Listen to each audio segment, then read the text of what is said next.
આ સાથે જ આજે એનડીએની મહત્વની બેઠક પણ મળવાની છે। જે પ્રકારના પરિણામ સામે આવ્યા છે ત્યારે દિલ્હીમાં આજે એનડીએની મહત્વની બેઠક મળશે। લોકસભા ચૂંટણીના આ પરિણામ બાદ પ્રથમ વખત આ બેઠક મળવા જઈ રહી છે। આજે સાંજે દિલ્હીમાં યોજાશે એનડીએની બેઠક।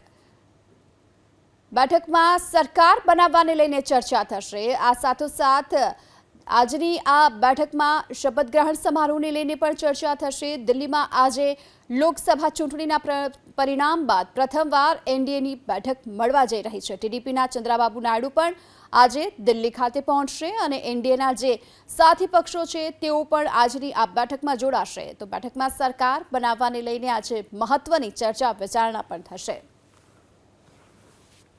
તો આ સાથે નીતિશ કુમાર, ચંદ્રાબાબુ નાયડુ સહિતના જે તમામ સાથી પક્ષો છે તેઓ આજની બેઠકમાં સામેલ થશે। જીતન રામ માંઝી પણ આજે ઉપસ્થિત રહેશે। નીતિશ કુમાર પણ આ બેઠકમાં ઉપસ્થિત રહી શકે છે। તો એનડીએના આ સાથી પક્ષો કે જેઓ આજે દિલ્હીમાં મળનારી બેઠકમાં ઉપસ્થિત રહેવાના છે અને આ બેઠકમાં પરિણામ બાદ સરકાર બનાવવાને લઈને ચર્ચા થશે।